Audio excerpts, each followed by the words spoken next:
네. 우리 3프로TV 멤버십 저희 3프로TV 앱으로 들어오시면 한번 체험해 보실 수 있으니까요. 한번 경험해 보시고 만족도를 한번 느껴보시면 어떨까 싶고요.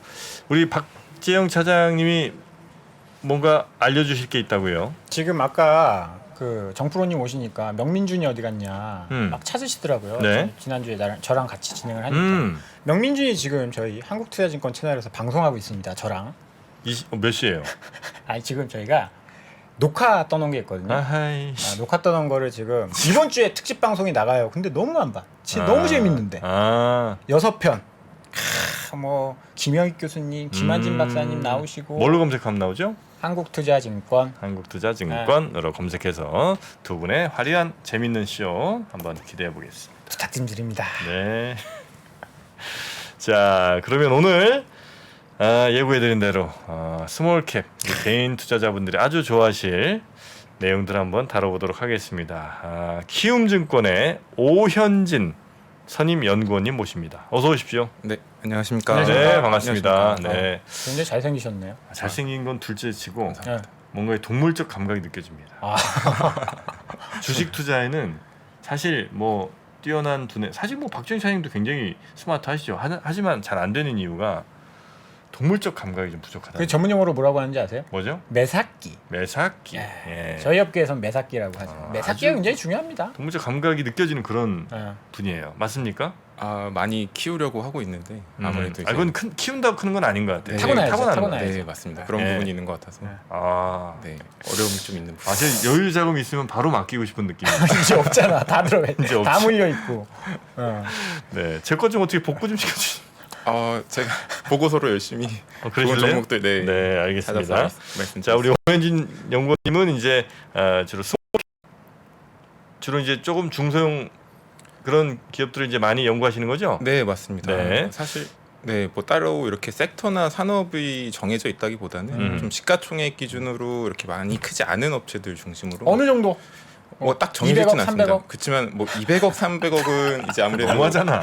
그건 안 돼요? 네, 종목이 많이 없다 보니까 1,000억 정도 왔다 갔다 할까요? 1,000억에서 5,000억. 1,000억 하실 이상은 것 많이 같은데? 보려 그러고 근데 이제 시가총액 1조는 최대한 안 넘기려고 보려고 3,000억에서 한 800억 보겠습니다. 그러면. 네, 맞습니다. 뭐 2,000억, 3,000억 정도 시총을 제가 제일 좋아하는 시총. 좋습니다. 자, 그래서 이제 사실 요즘 이런 중소형주도 난리죠. 난리잖아요. 코스닥 20% 올랐잖아요. 코스피 10% 오를 때. 지금 중소형주들 지금 막 엄청 뜨거워요. 그리고 진짜 어떤 뭐 회사들 따라서는 정말 뭐 2배, 3배 오른 게 아주 예산일인 경우가 많습니다. 엄청나죠. 네, 맞습니다. 사실 연초에 다들 이렇게 장을 연초만 해도 되게 좋을 거라고 보는 분들이 되게 적었었는데 다 전략 후광이라 그랬어. 다. 네, 12월 달에 애널리스트 다 잡아가지고 내가. 맞습니다. 네. 그런 부분이 컸었는데 코스피와도 또 대비되게 유독 코스닥 시장이 좀 더 아웃퍼폼을 맞았어요. 1월 달도 그렇고 2월 달도 그렇고. 왜 이렇게 뜨거운 거예요? 이게 사실 근데 그 면면을 살펴보면은 전기차나 2차 전지나 아니면은 뭐 AI 아니면 로봇 이런 어떻게 보면은 2차 전지를 제외하고는 좀 새롭고 테마성 위주의 종목들이 많이 아웃퍼폼을 하면서 저 같은 경우도 기관 투자자분들 세미나를 많이 다니는데 사실 2차 전지 같은 경우에는 부정적인 뷰로 보시는 분들도 많았었고 사실 AI나 아시는 이런 뭐 다양한 종목들은 기관 투자자분들이 기존에 가지고 있는 종목들이 거의 없었거든요. 그렇겠죠. 네, 그래서 사실 주가 어떤 지수단에서의 상승과는 다르게 기관 투자자분들의 어떤 분위기는 그렇게 좋지 않았다라고 약간 보시면 소외되고 있었군요.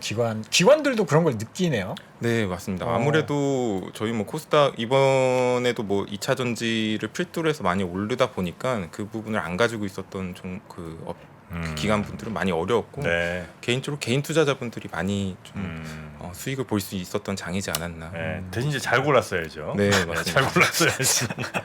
와, 근데 7시가 돼서 야구로 가실 줄 알았는데 안 가죠. 사랑합니다, 여러분. 와, 역시. 야구는 다시 보기로 해도 돼요. 그렇죠. 그러나 한 번간 우리 오현진 연구원은 다시 오지 않습니다. 그렇습니다. 다시 안 불러주시나요? 그럴 리가 있습니까? 지금 이민호 닮았다고 난립니다. 송중기 얘기 나왔습니다. 이민호 젊은 시절 나훈아까지 나왔습니다. 네. 좀 배 아프다. 좀 사람들이 이렇게 다 외모로만 평가를 하려고 그래. 잘생기고 머리도 좋고. 동물적 감각까지 있어. 아이씨 못 해먹겠네. 자, 그럼 빨리 나가시고요. 저는 할 겁니다. 자, 우리 오현진 선임연구원님과 함께 어디부터 좀 볼까요?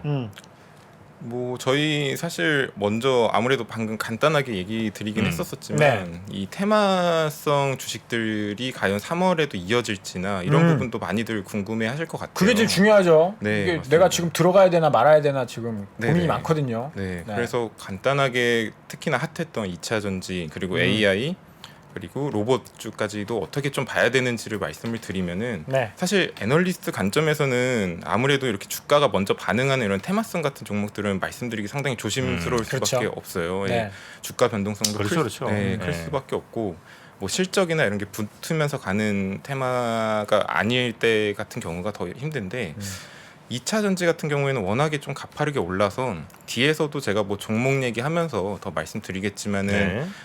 모멘텀 있는 업체들 중심. 사실 대규모 수주나 이런 뉴스 플로우가 받쳐주면서 양극재 업체들이나 이런 시총 큰 업체들도 많이 갔었는데 앞으로 3월이나 뭐 4월달 뭐 유럽의 CRMA라든가 이런 부분도 충분히 폐배터리 업체 같은 데는 모멘텀이 될 수 있거든요.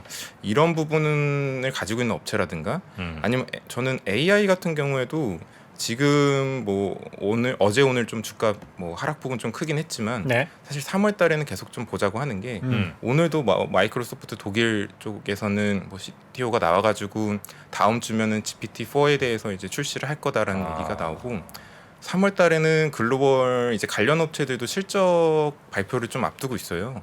그러다 보니까 저는 3월 달에 계속 좋은 뉴스 플로우들이 있을 거다라는 생각이 들어서 AI 관련해서 네네 AI 관련주도 좀 눈여겨서 봐야 되지 않을까. 사실 로봇 같은 경우도 작년 연초부터 계속 테마성으로 이렇게 투자자분들의 주목을 받긴 했지만 삼성전자 분기 실적 나올 때마다 올랐잖아요. 네, 맞습니다. 삼성전자에서 우리 뭐 로봇 한다. 로봇 한다 막 그래가지고. 네네 맞습니다. 그러다가 그 정점을 찍었던 건 사실 작년 연말에 뭐 삼성전자의 지분 레인보우 로보틱스에 네. 대한 투자라든가 이런 부분이 이어졌었거든요. 네. 사실 지금 AI 같은 경우도 저는 비슷한 흐름을 볼 거로 보는데 물론 단기적으로는 뭐 많이 오른 업체들은 좀 조정이 올 수도 있겠지만 글로벌 업체들이 전부 다 이제 뭐 돈을 태우려고 하는 산업이다 보니까 이런 어떤 대기업들이 좋아할 만한 어떤 사업을 가지고 있는 업체들은 계속 좀 관심을 가져야 되지 않을까라고 보고 있는 상황입니다. 근데 주가는 좀 많이 올랐단 말이에요. 네 맞습니다. 네. 그럼 어떻게 들어가요? 그러니까 오른 거를 사야 되는 거예요? 아니면 안 오른 걸 사야 되는 거예요? 뭐 대장주를 사야 되는지. 오른 업종 중에 안 오른 애들. 정프로의 접근법은 그렇습니다. 저도 네 좋은 방법 중에 하나이지 않을까라고 보고 있어요. 우린 통해요. 박재영 차장님이랑 약간 선이 좀 그어지는 거야. 이제 외모로 선 긋는 거 아니죠? 외모로도 그렇고 그거는 참을 수 없습니다. 내용으로도 그렇고 사실 이과는 아니잖아 우리 박재영 차장님. 그냥 뭐 그냥 공부 잘하게 생긴 과지 사실. 대놓고. 우리 같은 동물적인 그 느낌 주는 과는 아니잖아요. 네, 우리는 같이 갑니다 오현진 연구원님. 네 감사합니다. 네, 그래서 지금 폐배터리, AI, 로봇 요 정도를 조금 이제 꼽아주신 거예요. 그 업종으로 따지자면. 네네 맞습니다. 폐배터리, AI, 로봇. 근데 좀 물론 이제 이 테마를 실적 보고 한다는 것도 좀 웃기지만 네, 실적이 너무 안 나오니까 불안하긴 하거든요. 네 맞습니다. 사실 AI도 지금 오르는 기업들 보면 돈 버는 회사는 없죠? 돈 버는 회사는 별로 없잖아요. 네, 폐배터리도 사실 한 10년 뒤에 일이고 네 맞습니다. 10년 뒤에 돈을 잘 벌 거야 이거고. 네, 로봇도 보면 아직까지 로봇 파는데 별로 없잖아요, 그죠? 로봇 저쪽에 편의점 가면 네. 네. 아니 그러면 네. 이게 세 개 중에 네. AI부터 먼저. 네. AI도 여러 회사들이 있잖아요. 근데 네. 이제 제가 접근했던 뭐 들어오르는 회사를 갈 수도 있고, 혹은 네. AI를 하는 회사들 가운데도 네. 어떤 회사는 직원들을 막 뽑는 회사가 있고, 어떤 회사는 시나리오를 정말 잘 써갖고, 혹은 또 어떤 회사는 외국에서 하는 서비스랑 매우 유사한 뭔가를 한글화 작업을 잘 한다든지 뭐 이런 이제 특성들이 있을 거 아닙니까? 네. 네. 그거 중에 어느 쪽이 조금 더 유망할 거라고 보고 계신지. 사실 AI에 좀 한정해서 보면은 네. 사실 저희가 업체들을 탐방을 간다고 해도 그들의 기술이나 이런 걸 저희가 뭐 비전공자 입장에서는 알아듣기 힘들죠. 네, 사실. 100% 이해하고 이게 다른 업체들 것보다 그러네. 네, 더 좋다라고 하기가 힘들어요. 그러다 보니까 하나의 바로미터로 봐야 될 거를 어떤 걸로 보냐면 네. 로봇 산업에서도 그게 좀 어떻게 보면 먹혔다고 볼 수 있는데 대기업군이랑 같이 뭔가를 하고 있거나 대기업의 뭐 지분이 뭐 2대 주주라든가 대표적으로 코난 테크놀로지 같은 경우도 SKT나 이런 네, 있다 보니까 그런 부분이 그렇게 얘기하시면 이분 바로 사신단 말이에요. 산단 말이에요. 적고 있네 지금. 그러니까 AI 위드 탑 10. 네. 탑 10개 큰 회사들과 뭔가 하는 AI 회사. 오케이. 아니면 아니면 그런 글로벌 업체와 거래를 할 수 있는, 예를 들어 경쟁으로 가게 되면은 저희가 아무래도 힘들 수밖에 없거든요. 한국의 중소형 업체들이 글로벌 업체들과 경쟁을 하는 쪽으로 가면은. 근데 제가 1월 달에 저희 뭐 월보 자료를 통해서 소개드린 플리토 이런 업체들 같은 경우도 들어보셨을 텐데, 여기는 이제 언어 데이터를 뭐 글로벌 IT 업체나 이런 빅테크 업체 단으로 이제 판매를 하는 비즈니스를 하거든요. 그러다 보니까 경쟁적인 관계라기보다는 그들이 이제 투자나 이쪽에 대해서 돈을 태울 때 뭐 사업적인 사업 모델적인 관점에서는 되게 직관적으로 좀 수혜를 볼 수 있는 업체들, 이런 쪽으로 접근을 해봐야 되지 않을까. 플리토와 관련된 또 사연 하나가 있습니다. 뭐죠? 예전에 저랑 같이 이제 한 방송 프로그램 하던 친구 하나가 플리토 이사였어요. 오. 대박 난 거예요? 그 회사 놀러 갔네? 강남에 좋더라고요. 근데 이제 뭐 하는 회사니? 그랬더니 그 뭐 무슨 번역 이런 게 아마 그때 번역 플랫폼으로 이제 첫 사업을 시작했죠. 네, 그래서 맞습니다. 아이고 속으로 아이고 너도 참 안 됐다. 야 어떻게 야 번역으로 지금 이제 좀 있으면 다 컴퓨터가 번역할 건데 이거 번역해서 돈 언제 버니? 속으로 이제 하면서 약간 좀 약간 안쓰러워했었거든요. 무시하고. 와 이렇게 뜰 줄은 몰랐네. 아 그때 샀으면 와. 뭐 이런 얘기 좀 그렇지만 그때 이제 정프로님 샀으면 그 회사가 이렇게까지 무슨 소리야? 친구를 위해서 잘하신 선택이에요. 그런가요? 네. 네. 플린트 이런 회사들은 이제 네. 큰 회사들과 같이 뭘 할 수 있다거나 이런 이제 그런 된다 게 이거죠. 기대되다 보니까 주목해 볼 수 있지 않을까라고 보고 있습니다. 아 그런 식으로 그러니까 대기업과 연결된 그런 사업을 하는 그런 친구들. 그렇다고 또 사업 내용이 너무 글로벌 탑 기업과 완전 100% 부딪힌 이런 회사는 조금 피하는 게 오히려 나을 수 있겠고요. 네. 비용이나 이런 측면에서 아무래도 저희가 힘들어질 수 있으니까. 힘들 수 있으니까. 로봇도 역시 마찬가지 컨셉으로 접근합니까? 네, 로봇도 비슷하게 봐야 되지 않을까라고 보고 있고요. 네. 앞으로 중요한 거는 뭐 사실 핵심 부품이나 이런 단에서도 많이들 투자자분들이 스터디가 됐을 텐데, 레퍼런스 과연 이제 어떤 쪽으로의 어디랑 거래했는지 거래했는지 레퍼런스 쌓아가는 그런 업체들, 그런 거에 바로미터가 되지 않을까. 폐배터리는요? 폐배터리는 사실 하고 있는 업체가 그렇게 많지 않고 지금 어떻게 보면은 저희가 폐배터리는 지금 스몰캡이라고 할 수 없을 거. 너무 컸어? 지금 너무 커서 네. 사실 뭐 폐배터리도 몇 회사 진짜 없죠? 네, 뭐 제일 잘하고 있는 회사가 성일하이텍. 예, 어제도 같이 이제 기관 투자자분들이랑 이렇게 미팅. 시총 한 22 정도 되지 않아요? 코스닥에? 벌써? 이걸 무슨 스몰캡이야? 이거 2조를 지금 거의 왔다 갔다 하고 있는. 아, 성일하이텍은 말고 그러면. 뭐 코스모화학, 에코프로 뭐 이런 데들 뭐 다 대기업이지. 네, 사실 대부분 성일하이텍이나 뭐 세비캠 이제 작년에 상장하면서 많이 핫했던 종목들 제외하고는 대부분 이 폐배터리도 내재화를 많이 하려고 하고 있어요. 그러다 보니까 뭐 에코프로나 이런 업체들 단에서도 뭐 자회사를 통해서 많이들 하려고 하고 있는데, 폐배터리 같은 경우는 사실 25년 이후에 어떻게 보면 본격적으로 전기차에서 폐배터리가 나올 수 있을 거로 기대하다 보니까 그때 실적들을 많이 끌어와야 되는 부분이 있긴 해요. 그래서 그때까지 사실 근데 뭐 좀 더 얘기를 하자면 폐배터리에 대한 소유권이나 이런 게 누구한테 가 있지 아직 정해지지 않은 상황이거든요. 그러다 보니까 그 전까지 어떤 업체들이 뭐 성일하이텍이 될 수도 있고 어떤 업체들이 빠르게 고객사들이나 뭐 이런 업체들이랑 잘 관계를 맺고 있는지를 봐야 되지 않을까 보고 있습니다. 네.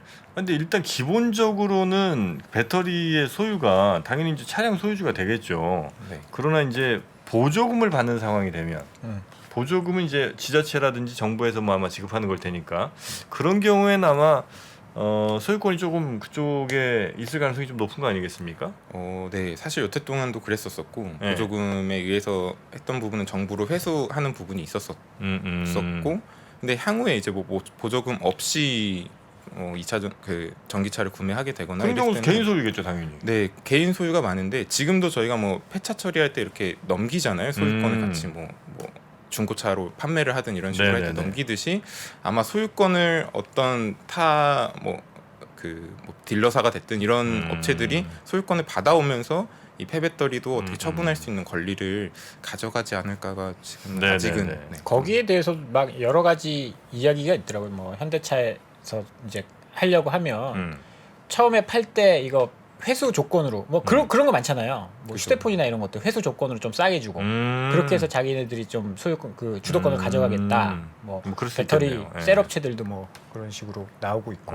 아니면 뭐 이제 할부나 뭐 캐피탈사 이런 데서도 이 비슷한 비즈니스를 할 수도 있겠고. 네, 맞습니다. 예. 또 그런 거 왜 이렇게 근데 점점 힘이 없어지시죠? 네, 우리가 뭐 잘못하고 있나요 혹시? 아닙니다. 조금 더 집중력 높여주십시오. 아, 네네네. 네. 그러면 이거는 많이 올랐잖아요. 다 알고 있어요. 사실은 그래. 이거는 뭐 다 삼척동자 지금 다 알고 있어. 네. 뭐가 올라갈지 다음 테마를 찝어 주셔야죠. 유망 테마. 야, 어떤 너 게 좋은지. 진행 좋다. 잘하죠? 네.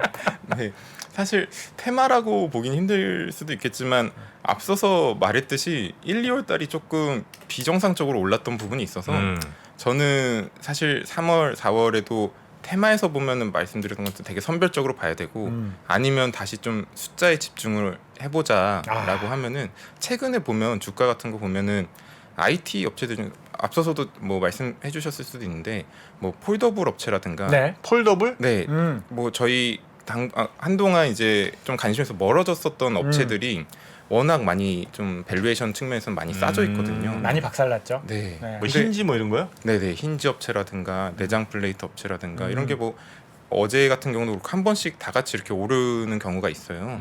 그리고 아니면은 뭐 모바일 쪽에서 뭐 말씀드렸던 자화전자 쪽이 될 수도 있고, 지화자. 네, 자화전자 뭐 하는 회사죠? 그 카메라. 장만경에 폴디드 줌, 폴디드 줌. 네. 폴디드. 아. 줌의 그 센서를 만들어요, 아니면 그냥 줌 자체를 만드는 거예요? 아마 액추에이터 그 폴디드 줌을 장착한 모듈을 네네, 만드는 회사 아니 중에 그런 것도 모르고 사신 거예요? 제가요? 안 알려줬잖아요. 난 대기 중에서 그런 거 얘기 안 해줬잖아. 그냥 믿으십시오. 믿음의 투자잖아요. 믿음입니다. 믿음. 정프는 믿음의 투자잖아요. 투자는 믿음이죠. 네. 신뢰와. 네. 인베스터 오브 트러스트. 네 맞습니다. 그래서 그런 IT 업체들 중에서 네. 많이 소외돼 있으면서 주가는 되게 매력적으로 됐는데 모멘텀이 있는 예를 뭐 폴디드 줌이 될 수 있고 아니면 뭐 폴드 그 저희 네 갑자기 플립? 기억이 네네 플립이나 폴드 같은 폴드? 이런 폴더블 폰 폴더블 폰. 네 될 수 있는 이런 모멘텀 있는 업체들 중심으로 3월 이후에는 다시 사람들이 좀 집중해 볼 수 있지 않을까. 아니 뭐 신제품 뭐 이런 게 나오는 게 있어요? 뭐 그런 게 있어야 그래도 뭐 좀 아니면 판매량이 쫙쫙 늘어난다든지. 그러니까요. 그게 사실 올해 하반기부터인데 판매량이 그렇게까지 우호적이진 않을 수 있지만 이제 작년에 생각보다 많이 못 팔았어요. 그래서 네. 이제 기저 효과 부분도 좀 아니, 근데 사실 뭐 이게 좀 다른 이야기 이제 테마를 하는데 실적이 막 그렇게 중요하지 않을 수 있는데 지금 우리가 흔히 이야기하는 성지라는 데 있잖아요. 휴대폰 성지. 네. 문자 오거든요. 네. 그러면 이 휴대폰이 잘 팔린다 안 팔린다를 알 수 있어요. 네, 가격 보면 알지. 가격 보면 알 수 있어요. 네. 근데 폴더블이 그렇게 잘 팔리는 것 같지 않든. 가격 보니까. 네, 가격 보니까. 많이 안 좋았습니다. 그리고 사실 지금은 잘 팔릴 수 있는 시즌이 아니라 음. 뭐 주가가 좀 더 선행한다는 관점에서 보면은 과거에도 그랬고 지금 결국은 아이폰이든 뭐 폴더블 폰이든 잘 팔릴 거라고 기대할 수 있는 그 제품들은 다 하반기 출시거든요. 그러니까 하반기 출시면은 뭐 중소형 부품 업체 단으로 보면은 빠르면은 2분기부터는 생산에 들어가야 돼요. 발주가 들어오는군요. 네. 그렇다 보니까 뭐 주가가 좀 선행한다는 거 관점으로 보면은 지금 시점 뭐 3월 이후부터는 관심 있게 볼 수 있지 않을까. 저는 막 1, 2월 달 같은 이런 테마가 빠르게 네. 순환하면서 계속 가기에는 힘든 장이지 않을까라고 조심스럽게 보고 있었어요. 자, 그러면 제가 여기서 또 제가 또 주식계 선배 아니겠습니까? 네. 확실해요? 잠깐. 이제 잘하면 속을 네. 것 같아. 약간 좀 조언 하나를 좀 한번 드려보겠습니다. 네. 자, 그런 뭐 힌지 좋아요. 폴더블 테마. 폴더블 관련해서 이 친구가 가려면 자, 첫 번째 폴더블이 신제품이 나와. 그러니까 폴더블 자체가 새로 나와. 그러면 얼마나 팔릴지도 모르고 너무나 신기하기 때문에 일단 사람들이 막 스토리를 써요. 그때 한번 쭉 갈 수 있습니다. 그렇죠. 그게 아니면 판매량이 100만 대, 200, 400, 800, 1000만 대 이렇게 늘어나. 그럼 또 갈 수 있죠. 네. 어마어마하게 또 수량이 늘어나니까. 네네. 자, 두 가지 조건 다 이미 탈락했죠. 네. 또 하나는 폴더블로 인한, 즉 하드웨어의 변경으로 인한 소프트웨어의 또 다른 변경이 나온다. 하드웨어 혁명으로 인한 소프트웨어 혁명이 나온다. 이름 갈 수 있어요. 즉 폴더블 혹은 뭐 플립에서만 볼 수 있는 뭔가가 나온다든지 그런 소프트웨어 그걸로 뭐 재미를 뭐 할 수 있는 이게 나오면 갈 수 있는데 지금 폴더블 이미 4까지 나왔죠. 지금 폴더블 네, 4까지 나왔죠. 네. 그럼에도 불구하고 아직 소프트웨어 변화가 없다는 건 이거 포기해야 된다. 아니 하나 빼본 거 있어요. 뭐죠? 애플이 하면. 아, 그렇지.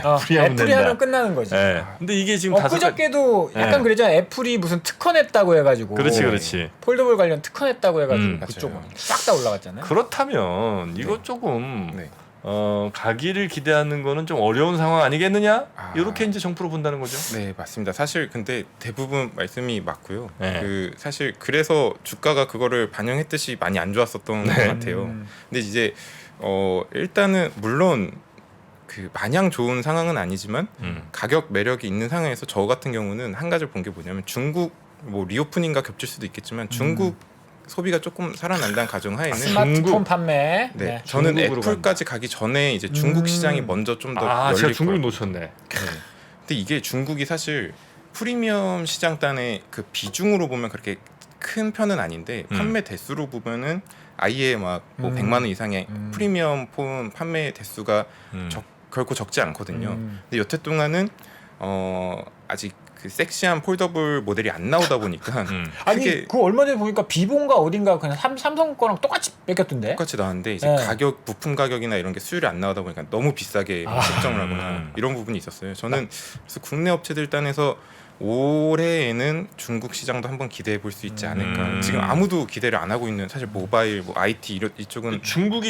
유통망이란 게 있는지 정프로 날카롭게 한번 또 찔러봅니다. 유통망이라 하면 어떤? 그러니까 예를 들어 삼성에서 네네. 중국 진출하고 싶어도 지금은 대리점마다 중국에 있는 대리점마다 네네. 삼성폰이 이제 다 철수해 버렸잖아요. 아 네네. 그래서 다시 그러면 그 폴더폰 들고 들어가서 영업을 새로 시작을 해야 되는 거 아닙니까? 아 근데 이제 저는 이제 중소형 부품단으로 보다 보니까 휴대폰 파는 게 아니라 네네. 중국에 부품을 판다. 폴더블 만드는 비보, 오포, 뭐 샤오미 이런 데에다가 납품을 한다는 거죠. 그런 업체들도 삼성 디스플레이 뭐 이런 디스플레이를 쓰거든요. 중소형 단에서는 그 디스플레이를. 그러면은 삼성 디스플레이 벤더에 있는 업체들 지금 뭐 폴더블 힌지라든가 이런 업체들은 지금도 일부 수량은 같이 나가고 있고 그 부분이 생각보다 좀 크게 열릴 수 있지 않을까 정도로 좀 그렇습니까? 보고. 네. 현재도 그럼 중국에 이런 부품들을 납품을 해요? 네, 납품은 하고 있는데 워낙 판매 대수가 이렇게 크지 않았어서 중국에서 판매 대수 확 늘면 당연히 거기에 들어간 뭐 힌지가 됐든 부품이 됐든 이런 건 이제 갈 수 있겠군요. 네, 그런 제가 놓쳤습니다. 네. 사과 드려도 될까요? 아니, 제 사과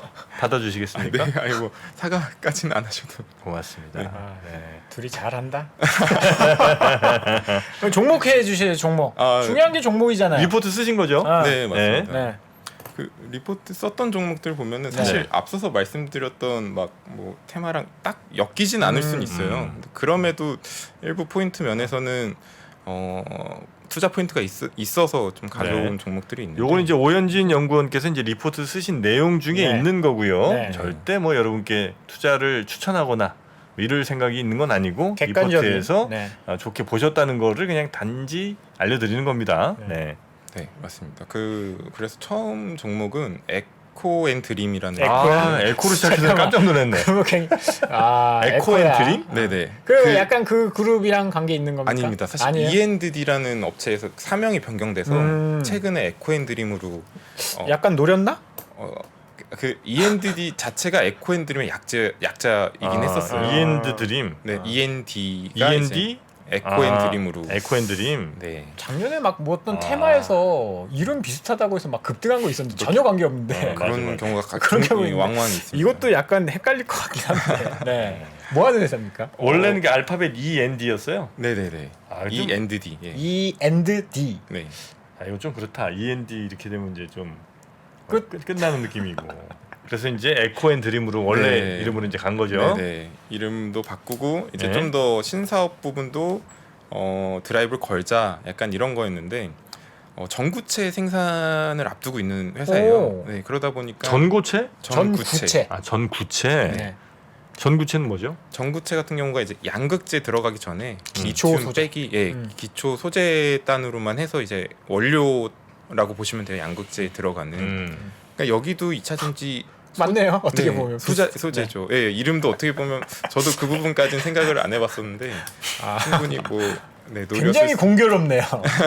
공교롭게 그런 사업을 하고 있고 원래 본업은 사실 네. 촉매 소재 쪽을 하고 있어요. 아, 촉매. 네, 이게 유망하죠. 네, 촉매 소재 같은 경우에는 어떻게 보면 친환경 쪽과 좀 겹쳐질 수도 있다고 보는데 환경 촉매 쪽이었다 보니까 뭐 배출가스 저감 사업이라든가 뭐 이런 쪽에서 좀 자신의 원천 기술을 가지고 촉매 사업을 잘 하다가 사실 B2G 정부 대상으로 하는 부분이 있어서 이런 부분 때문에 외형이 좀 많이 최근에 많이 감소하는 부분이 있었거든요. 사실 배출가스 저감 사업 같은 경우에는 뭐 23년이나 24년 이렇게 기한을 두고 하는 경우가 많아서 그런 거를 이제 탈피하고자 신사업 쪽으로 갔는데 왜 뜬금없이 전구체냐라고 하실 수 있을 텐데 사실 이 자동차 이런 배출가스 촉매하고 있는 큰 업체들이 유미코어나 뭐 베스프나 이런 큰 업체들이에요. 이런 업체들이 지금 아시다시피 전부 2차 전지 소재 업종으로 하고 있잖아요. 이게 어떻게 보면 사업적으로 비즈니스 모델상 이렇게 크게 어긋나 있지는 않아서 전구체 쪽으로 신사업 펼치기에는 어렵지 않았다라고 보고 있고 충분히 경쟁력을 좀 키워가고 있는 상황이다라고 보시면 될 것 같아요. 그 뭐 다시 말씀드립니다만 종목 추천 절대 아니니까 그렇게 가지 마시고요. 이 회사가 가격이 많이 올랐습니까? 최근에 이제 사실 어떻게 보면은 안 오르다가 이제 2차 전지 주들이 많이 오르면서 최근에 같이 어떻게 보면 그런 영향을 받으면서 올랐었어요. 한 3월 들어서 이제 조금 급등한 부분이 있어서 단기 변동성은 좀 커져 있긴 한데 저는 사실 올해부터 본격적으로 전구체 이제 생산을 예상을 하고 있거든요. 아직은 전구체 쪽 관련해서 생산은 안 하고 있어요? 시운전 정도만 이제 5,000톤 정도 규모 공장에서 이제 시운전 정도만 완료를 한 상황이고 본격적으로 뭐 장기 공급 계약이나 이런 쪽은 올해 많이 나올 걸로 보고 있어요. 그러다 보니까 저는 2차 전지 양극재로 많은 뭐 투자자분들의 관심이 있었듯이 그게 이제 어떻게 보면 그 더 원료 단으로 많이 갔잖아요. 뭐 폐배터리나 이렇게 갔듯이 그 마지막은 이제 전구체 업체에 집중할 수 있지 않을까라는 관점으로 보고 있는 거예요. 네네. 드디어 무슨 일이 있었길래 2021년도, 20년도 네. 예, 이렇게 급등을. 사실 뭐 기사 같은 경우 보면은 전구체 사업한다고는 오래 전부터 했었고 저희 많이들 알고 있는 유럽의 유미코어랑 뭐 MOU라든가 다양한 협업 얘기들을 그때부터 많이 가시화가 됐어요. 네, 그런 부분이 좋겠다. 좀 부각이 되지 않았나 싶습니다. 이게 심지어는 2019년 네. 초에는 367원까지 했었네요. 어떻게 그럴 수 있지? 뭐 액면 분할이나 이런 거. 아니 거기 다 한 거겠지 뭐. 네네. 뭐 수정 주가로 보셨을 네. 때. 야. 근데 이런 멀티플은 어때요? 멀티플은 뭐 어느 밸류에이션은 사실 근데 이게 밸류에이션이 아직 그렇게 왜냐하면 외형적으로 좀 줄어들고 있어서 22년에 36억 원 영업이익으로 마무리를 했거든요. 뭐 잠정 실적이긴 하지만, 그러니까 사실은 밸류에이션을 좀 논하는 수준으로 가려면은 얼른 전구체 생산 쪽이 생산이 나와야 되고요. 지금 5,000톤 규모면은 연간으로 한 1,000억 정도는 할 수 있어요 매출이. 그러니까 생산만 되면 빠르게 올라갈 수 있고 또 최근에 관심을 갖는 게 에코프로 자회사의 에코프로 머티리얼즈가 전구체를 하는 회사인데. 아마 올해 안으로 상장을 준비할 것 같아요. 근데 이제 얘네와의 어떤 밸류 비교를 통해서 적정 밸류를 찾아갈 수 있지 않을까. 사실 벤치마크가 생기는구나. 아직 뭐 예비 심사 청구나 전혀 되지 아마 뭐 3월 달부터나 하지 않을까 싶은데 전혀 되지 않지만 그래도 뭐 1조 원 이상 뭐 얘기가 나오기도 하고 하니까 그런 부분이 하나의 또 바로미터가 되지 않을까. 네네. 에코앤드림 전구체 2차 전지 에코. 자 너무 뻥뿌질하지 마시고. 죄송합니다. 네. 죄송합니다. 네. 그냥 정리를 한 거예요. 네. 정리를. 시청자분들 가운데 뭐 하는 회사인지 모르겠지만 일단 살게요. 뭐 이런 분들 그러시면 안 계시죠. 됩니다. 네, 그러시면 안 아니 돼요. 열심히 공부하시고 오현진 선임연구원 리포트 읽어보시고 본인이 판단하기에 진짜 괜찮다라고 생각하시면 사셔야지 이걸 뭐 그냥 뭐 에코라고 해고 얼굴 보고 사시고 말이야. 네. 이런 건 안 됩니다. 자, 얼굴이 그리고 곧 신뢰는 아닙니다 여러분. 네. 네. 자, 그리고요. 그 다음으로는 이제 백산이라는 뭐야? 업체가 있어요. 왜 이러는 거야? 백산? 네네. 백산. 네. 백산 알죠? 네. 뭐 하는 회사죠? 백산. 백산 저 합성피혁. 예. 합성피혁? 네네. 그러니까 저희 그 나이키, 아디다스 이런 스포츠용 신발 있잖아요. 이쪽에 이제 합성 피혁 가죽에 들어가는 합성 피혁을 납품하는 업체라고 보시면 되는데 예전에 뭐 가성소다나 이런 거 죄송합니다.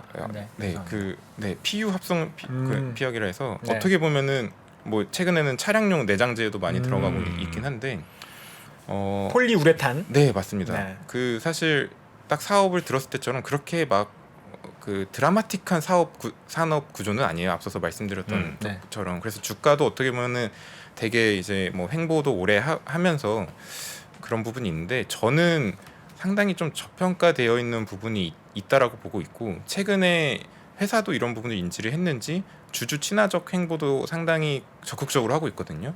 근데 이런 부분이 저는 기업 가치 재평가를 받을 수 있는 계기가 되지 않을까 보고 있어요. 합성 피혁이라 해서 뭐 아예 엔드 고객단은 나이키나 아디다스 같은 업체들이 많이 있을 텐데 이쪽에 거의 글로벌 한 1, 2위를 다투고 있는 업체고요. 대만의 샹펑이라는 업체가 되게 많이 하고 있다가 백산이 많이 치고 오고 있는 상황이다라고 보시면 될 것 같고. 공장이 혹시 한국에 있습니까? 공장 한국에도 있고 인도네시아나 베트남 쪽 거기도 있고요. 많이 분포되어 있습니다. 근데 네. 22년에 영업이익을 500억을 벌었어요. 네. 근데 지금 시가총액이 2천억대 뭐 초중반 수준이니까 4배네요, 4배. 네, 뭐 단순 뭐 보면은 근데 진짜 열받는 게 PER 4배, 5배라고 해서 샀는데 네. 그게 막 5년, 6년 동안 계속 4배, 5배인 거예요. 맞아요. 재평가가 안 돼. 네. 그럴 땐 어떻게 해야 됩니까? 재평가가 사실 말씀하신 것처럼 몇 년간 꾸준히 500억 벌면은 꾸준히 뭐 시가총액이 4배 받으면서 유지되는 경우가 많이 있거든요. 네. 근데 저는 뭐 배당도 안 하고. 네 맞습니다. 근데 이제 백산 같은 경우가 그런 부분에서 좀 모멘텀이 있을 거라고 보는 게 배당도 되게 적극적으로 늘렸고요. 사실 22년에 순이익의 한 30% 정도를 배당이랑 자사주 소각이 위한 매입으로 썼거든요. 그런 거 좋네. 네, 이게 사실 되게 몇 년 만에 진행을 한 거라 저는 의미가 있을 거로 보고 네. 연초에도 자사주 소각할 거라고 또 매입 공시를 4월까지 할 거라고 또 공시를 했어요.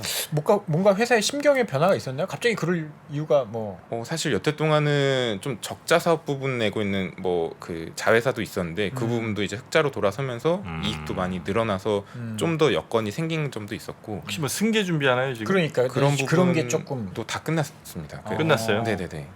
승계가 다 끝나서 이제 배당 받아서 뭐 하겠다. 그런 부분도 자사주 소각하면 자기 지분도 늘어날 거고. 네 맞습니다. 지분율도. 그런 부분도 뭐 염두에 두셨을 수도 있고 또 한 가지가 이게 여태 동안은 스포츠용 신발 쪽으로 되게 심심했는데 차량용 쪽으로 되게 많이 늘어나고 있어요. 최근에 뭐 친환경 뭐 전기차라고 하는데 거기다 막 천연 가죽 이렇게 쓰면은 뭐 동물단체도 그럴 수 그렇죠. 있잖아요. 네. 그러다 보니까 인조가죽까지. 이 합성 피혁 쪽 수요가 좀 많이 늘어나고 있어서 제 최근 그 입었던 그 점퍼 네. 그것도 이제 비건 레더라고 합니다.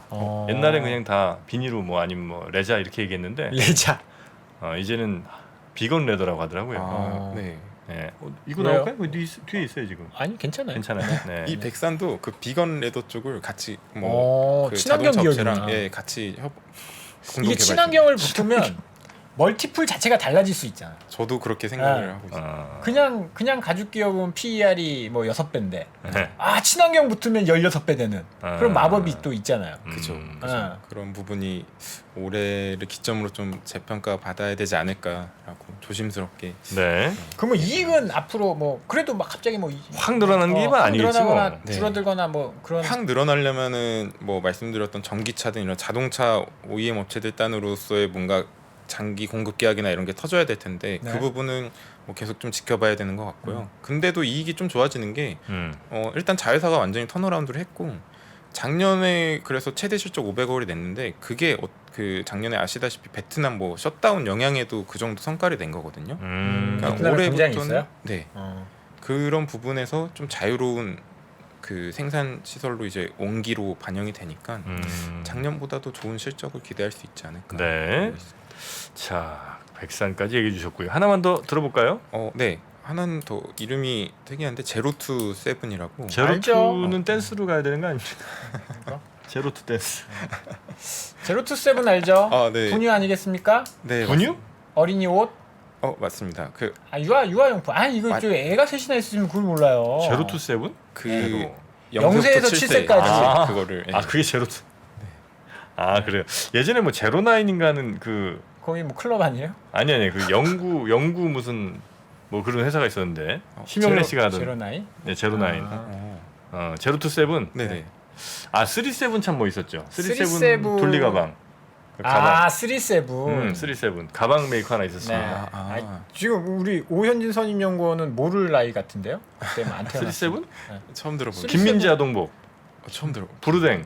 부르댕이요? 부르댕 몰라요? 모릅니다. 그 우리 때나 그 한 거지. 뭐야? 37 가방 최고였어요. 정말. 그때 다 이제 초등학교 저학년 다 37 메고. 37이 혹시 오해하실까봐 37 이렇게 써 있는 게 아니고 네. 777 이렇게 써 있습니다. 7이 3개예요. 언뜻 봤던 것 같기도 하고. 억지로 기억 만들어내실 필요 없고요. 네. 자, 그래서 제로투 세븐은 뭐한 아동복? 근데 저출산이잖아요. 네. 그래서 뭐 하나씩 말씀드리면 아동복 패션 사업 부분은 정리를 했습니다. 그러면 그래. 지금 어디에 집중을 하냐면 유아동 스킨케어, 그러니까 화장품 쪽에 완전히 집중을 하고 있고요. 유아동 스킨케어. 네네. 저도 저거 썼어요. 궁중비책. 궁중비책 아시는구나. 네. 네, 궁중비책? 저희 애 어릴 때. 네. 이게 저 제로투 세븐에서 나온 거예요? 그럼요. 브랜드 이름입니다. 네. 궁중 뭔가 이름은 저 무슨 저 샴푸라든지 아니면 저 후 화장품 뭐 이런 느낌인데. 네, 약간 프리미엄을 그 모토로 해서 나오고 있는데 최근에는 더 프리미엄 유아 쪽에 집중한 프리뮨이라는 브랜드도 그 냈고요. 그러니까 이게 말씀드린 것처럼 저출산인데 과연 뭐 얼마나 성장을 할 수 있을까라고 보는데 오히려 프리미엄 쪽으로 그 포지셔닝을 하니까 돈을 더 쓰고 있어요. 그리고 애한테 하면 안 아끼잖아요. 사실. 맞아요. 하나뿐이 없고 네. 깐난쟁이니까 안 아끼고 막. 그래서 난 아껴요. 셋이라. 셋이니까. 사실 저도 둘째부터는 아꼈어요. 네. 첫째한테만 그렇지 뭐. 네, 그런 부분도 있을 수 있겠지만 또 아무래도 이제 피부에 직접 닿다 보니까 좀 더 신경을 많이 쓰는 부분이 있고 제로 두 가지 특징을 보면은 뭐 분유 그 캔뚜껑 사업도 하지만 그러니까 특징이 첫 번째는 유아동에 뭐 완전히 유아에 포커싱 돼 있고 두 번째가 중국에 집중이 많이 되어 있어요. 사실 국내 시장보다도 중국에 그리고 중국도 뭐 따이공이나 이런 걸 통해서 들어가는 게 아니라 직접 오프라인 매장 열고 거기에 면세점에 직접 진출하거나 이런 식으로 들어가는데 이게 사실 다른 화장품 업체랑 좀 다르게 유아 쪽은 중국 업체들 경쟁사들이 없어요. 그 그래요? 프리미엄 단에. 예.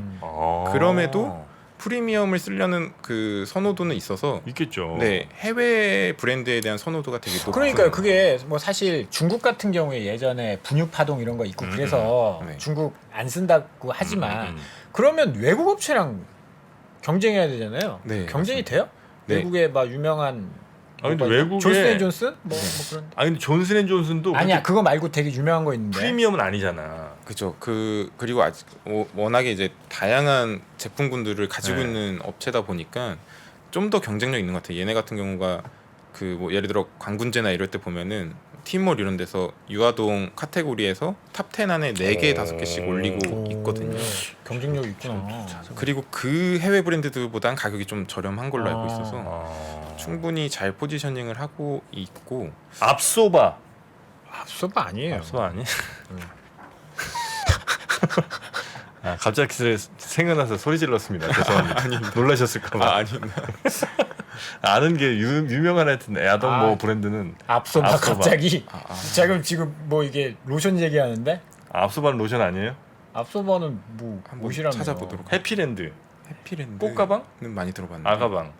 아가방 컴퍼니도 네, 패션 쪽으로 네. 유아 패션 쪽 많이 하고 있고 화장품은 아니다 이거죠. 네네 화장품 쪽은 아니고 또 이 프리뮨 아까 말한 프리뮨이 위생 허가 중국 쪽에서 이제 유아동 위생 허가 획득까지도 받아서 사실 지금 뭐 양해 이후로 조금 잠잠해지긴 했지만 중국의 리오프닝 기대감은 계속 좀 있을 것 같고 사실 또 많이들 놓치고 있는 게 양해에서도 좀 기대를 했었던 정책 변화 중에 하나였던 것 중에 하나가 얘네가 저출산 기조를 많이 바꾸고 있어요. 인구 감소가 문제가 되고 있어서 언제든 막 인구 늘어서 막 난리 네, 막 그래서 뭐 하나만 나라고 하나 막 제한- 그렇게 하다가 네. 근데 지금 같은 경우에는 뭐 21년 같은 경우는 1가구 3자녀까지도 이제 허용을 하고 있고 좀 더 적극적으로 이제 많이 그 출산 정책 단에서 변화가 예고가 되고 있어서 Q에 대한 성장은 사실 많이들 생각을 안 하고 있었는데 물론 이건 중장기적인 합니다. 뭐 이 저출산 기조가 갑자기 정책 나왔다 그래서 확 쉽지 않을 돌아서거나 거예요. 예. 지금 뭐 중국도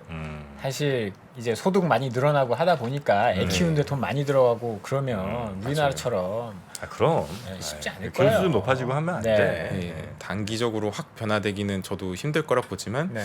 이 계속 센티 측면에서는 우호적으로 변화할 확률이 크지 않을까라고 보고 있어요. 중국에서의 실적은 어때요? 뭐 중국 매출이 계속 실적은- 뭐 늘어난다거나 뭐. 네, 사실 그 락다운 기간에도 거의 뭐 전년 대비 22년 같은 경우에도 한 3% 정도 매출 하향되는 오. 정도 수준으로 잘 선방을 했고요. 음. 그러다 보니까 그리고 이제 쭉 시계열로 실적을 봐보면은 많이 깎이는 것 같은데 말씀드렸듯이 패션 사업 부분이 매출 비중이 컸는데 그 부분을 올해부터 떨구고 가요. 그래서 수익성이 올해부터 되게 괜찮아질 걸로 보고 있습니다. 그러니까 턴어라운드에다가 중국 리오프닝에 대한 어떤 수혜 정도로 보면은 올해가 주가적인 측면도 그렇고 상당히 매력도가 높은 구간이지 않을까. 아 그렇습니까? 네, 음. 보고 있습니다. 제로 투 세븐. 근데 이게 회사가 뭐 아주 업력이 짧은 회사는 아닌 것 같고. 이거 뭐 예전에 네.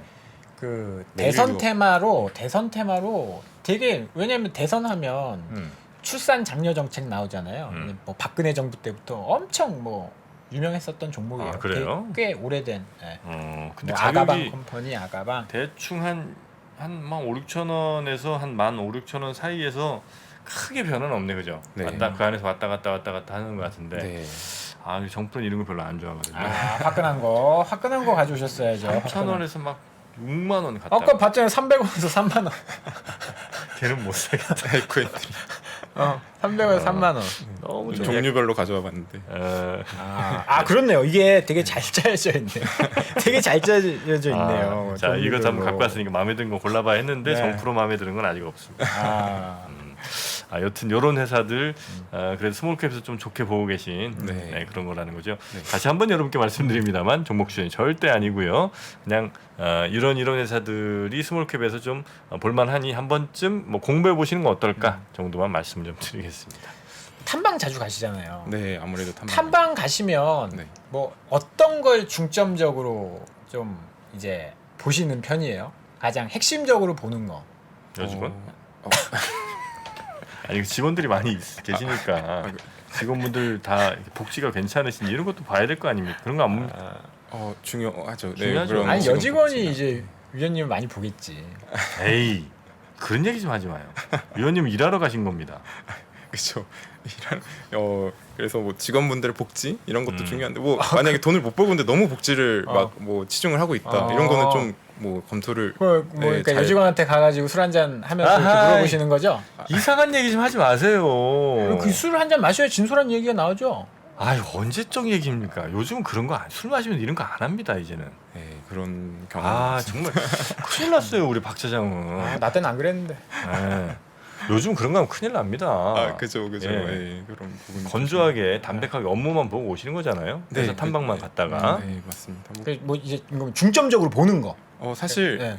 그 속한 산업이 어디에냐랑 좀 다른데 최근에 만약에 예를 들어 중소형 IT 이런 제조업 단을 가면은 그 위치 같은 것도 많이 보는 게 왜 그 인력 소싱이 너무 힘들어하는 것 같아요. 중소형 업체단에서는 인력 구하기가 너무 힘든데 특히나 요새 젊은 이제 신입 사원단으로 뽑으려다 보면은 위치도 되게 중요하게 보는 거예요. 너무 이제 외진 곳에 있거나 아니 위치는 굳이 탐방 가서 볼 필요가 없잖아요. 거기 다 있지 않나요? 그 이제 동네 이제 가보면은 이제 네, 아, 옆에 딱 가봐서. 주변에 좀 아. 인프라가 맞아. 잘 돼 구축이 있는지 안 돼 있는지. 네네네 있는지나 옆에 스타벅스 좀 있는지. 네, 그런 게 네. 중요하군요. 그런 부분도 좀 보게 맞아. 되는 것 같고 사실 가장 중요한 거는 제가 아무래도 스몰캡 위주로 많이 보다 보니까 임원분들이나 뭐 대표분들의 방향성 같은 거에 따라서 이 아무리 뭐 기술력이 뛰어나고 이런 거랑 상관없이 그 흥망성쇠가 많이 갈리는 것 같더라고요. 그래서 딱 가서 대표를 만났는데 네네. 약간 정푸르니 같은 느낌이야.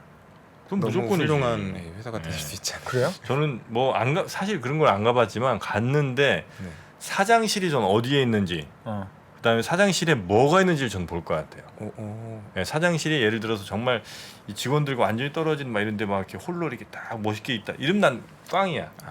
네, 그러면 안 되고. 네. 그다음에 또 사장이 들어갔는데 그 안에 뭐 자기 무슨 뭐 명펜이 뭐 이런 거 화려하고 무슨 동상이 있고 뭐 이러면 꽝이고. 나 3프로 사무실 가봤는데. 거긴 내 자리조차 없잖아. 얼마나 소탈합니까? 난 빈자리 가서 앉아. 그러니까 회사 잘 안 나가시잖아요. 어허 말씀 좀 조심하세요. 여기도 우리 회사요. 네, 그래서 그 사장실에 네. 예를 들면 내가 지금까지 이 회사가 만들었던 그 제품들 네. 그리고 제품에 대한 장점들 이런 거 막 써 있고 설명서 있고 이러면 나는 그 회사 믿음 갑니다. 네, 그런 것도 좀 나중에 봐주시기 바랍니다. 네, 앞으로 그런 부분도 참고해서 네. 보도록 아유, 하겠습니다. 나는 왜 자른 거야? 지금 화면에서 왜 날려버렸지? 아유 볼 것도 없어 이제. 네, 회사 시간 5분 남았는데. 무슨 5분이 끝났어요 이제. 3월 전망 안 해요? 끝났어요? 40분 끝났어요. 아, 이거 봐, 다 자꾸 딴 얘기하니까 지금. 자, 딴 얘기 투표 한번 해보겠습니다. 누가 딴 얘기 많이 했을까요? 정프로. 쓸데없는 얘기 많이 했다. 1번 우리 박지영 차장, 그 다음에 26만 4,305번 정프로. 자, 둘 중에 여러분 선택을 한번 받아보겠습니다. 자, 우리 오랜만이 아니죠? 처음 오셨죠? 네, 오늘 처음 네, 처음 오셔서 네. 화면은 찢었습니다, 정말. 아, 만찢남. 네. 네, 키움증권의 잘생기고 봐야 돼. 오현진 선임연구원. 앞으로도 좀 종종 함께 해주시겠습니까? 네, 네, 자주 불러주시면. 네. 그러면 박정희 차장 없을 때 좀 모시겠습니다. 아, 이 사람이 질투가 너무 심하네. 네.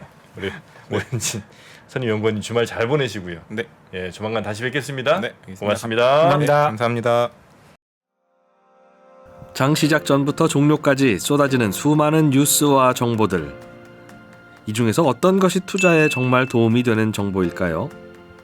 3프로의 증시 셔터맨 박근영 마스터가 직접 정보를 선별하고 투자의 힌트를 드립니다. 시간도 아끼고 투자 아이디어도 얻는 시간, 박근영 부장의 마켓 힌트와 함께 하세요. 자세한 사항은 3프로 TV 앱과 홈페이지를 확인하세요.